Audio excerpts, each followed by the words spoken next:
Hi, my name is Sally Winstead and I wanted to introduce you today to three amazing books. All three of these books share a common genre and also a common theme. The first book I'm going to talk with you about today is Rules by Cynthia Lord. The next one is Because of Winn-Dixie by Kate DiCamillo. And finally the last one is Hoot by Carl Hiaasen. Now all three of these books fall under the genre of realistic fiction. Fiction means that the book is made up or untrue, but realistic fiction means that the setting, the plot, and the characters really could happen, so they're easy to relate with. Now, all three of these books also have a common theme amongst them, and that theme is friendship. All three of the main characters in these stories are really searching for true friendship. And I'm going to talk with you and introduce you to the characters and really show you how they struggle to get true friends in different ways. And because of Winn-Dixie and Hoot, the two characters have moved to a new town, and we know that that is always a struggle in order to create new friends. And in the final book, Rules, Catherine, the main character, is struggling with a lot of family issues, and so that really has caused her to struggle to form true friends. I'm going to start off with showing you Because of Winn-Dixie. The main character in the story is Opal, and Opal is a young girl who recently moved to a new town in Florida where her father has become the pastor of the local church. Now she's bored to death one summer and wandering around in the grocery store, and in comes this scraggly, dirty-looking dog, and she instantly falls in love with the dog and thinks it's adorable. The manager wants to shoo the dog out of the store and call animal control in the pound, and Opal runs up and stops him and says, "That's my dog, you can't take the dog away." Well, the manager has a hard time believing her and asks what the dog's name is, and she comes up with a very clever name, which is Winn-Dixie, which is also the name of the grocery store. The manager lets Opal take the dog home, and she instantly forms a bond with Winn-Dixie. Now this bond grows stronger and stronger as the story goes along, and Winn-Dixie will help her make friends throughout the story.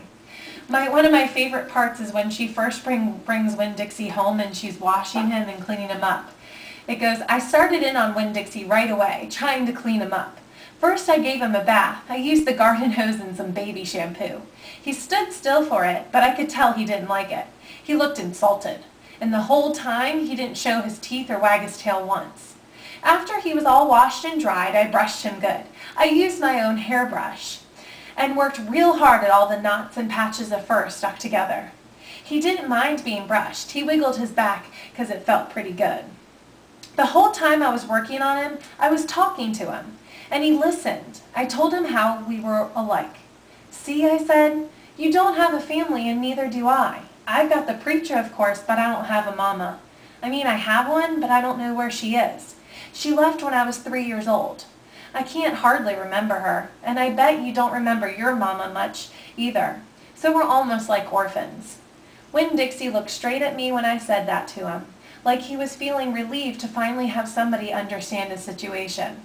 I nodded my head at him and went on talking. 'I don't have any friends, because I had to leave them all behind when we moved here from Whatley. Whatley's up in North Florida. Have you ever been to North Florida?' So you can tell she really has bonded with Winn-Dixie and talks to Winn-Dixie as if he's a friend of hers. She then goes on and in a prayer, she talks with God about her about some of the children at the church and how she still hasn't made any friends. And then I talked to God about how I was lonely in Naomi because I didn't know that many kids.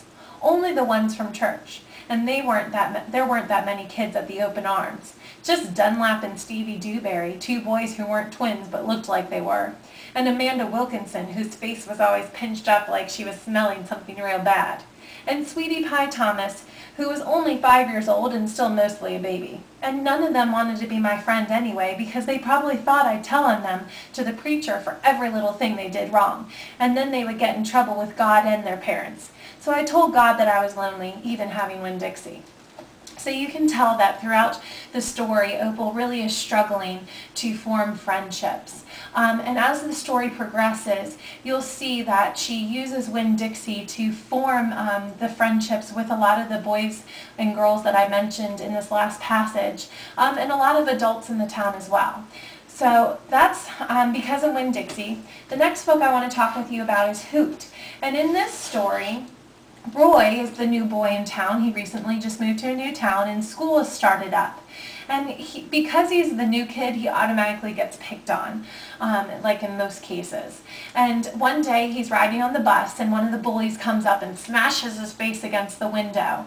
And as his face is smashed against the window, he looks out and he sees this barefoot boy running down the street, and this is how he describes the boy. The boy was straw blonde and wiry, and his skin was nut brown from the sun. The expression on his face was intent and serious. He wore a faded Miami Heat basketball jersey and dirty khaki shorts. And here was the odd part: no shoes. The soles of his bare feet looked as black as barbecue coals. Trace Middle School didn't have the world's strictest dress code, but Roy was pretty sure that some sort of footwear was required. The boy might have been carrying sneakers in his backpack if only he'd been wearing a backpack. No shoes, no backpack, no books. Strange indeed on a school day. So he's intrigued by this boy, and he ends up learning that this boy's name is Mullet Fingers. And Mullet Fingers gets his name because he's good at catching mullet fish. Now, he is intrigued with Mullet Fingers and wants to learn who this boy is and more about him. So he goes on an expedition in the search for Mullet Fingers and soon finds him. And he figures out that Mullet Fingers is actually helping to save some local owls that are burrowing in a forest. And a pancake restaurant wants to come and build the restaurant on top of the land where the owls are burrowing. So he ends up forming a great friendship with Mullet Fingers. And while he's doing that, he also learns that a girl, Beatrice, who's one of the bullies at his school, is actually Mullet Fingers' sister. And Beatrice is a soccer jock and really tough and kind of scary. So he forms some unique friendships throughout the story as the three of them, Beatrice, Mullet Fingers, and Roy, all try to save the owls and stop the restaurant from being built on the land. So that's the story of Roy and Hoot. And the final book I want to talk with you about today is Rules. Now, Rules is a little different from Because of Winn-Dixie and Hoot in the fact that the main character, Catherine, isn't new in town, but she still struggles to make friends. And the reason why she does that is because she has a brother, David, who has autism. And she struggles personally to understand his autism and deal with it. Because a lot of the kids she's experienced have made fun of her brother and have made fun of her family. So she comes up with rules for David to follow so that he would behave more properly in public and so that she could control him a little more. And David goes weekly to therapy sessions, and Catherine loves to go along with her mother so she can spend one-on-one time with her mother in the waiting room.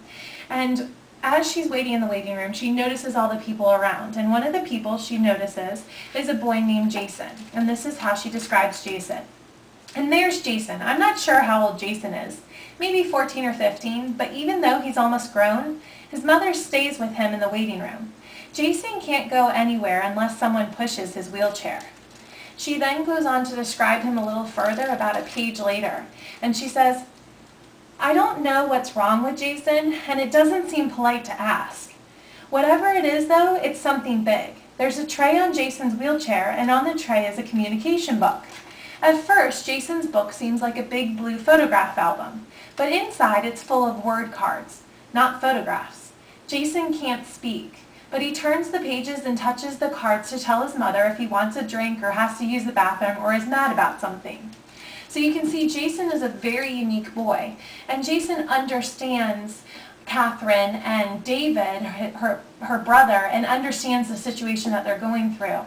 And throughout the book, Catherine and Jason form a really unique and strong friendship and bond because they have so much in relation with each other.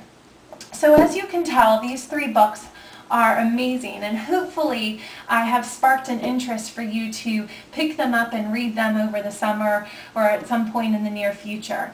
They're great reads. They're easy to relate to, and also they have wonderful, wonderful stories of friendship in them. So I hope you enjoy, and I hope you get around to reading them very soon. Thanks.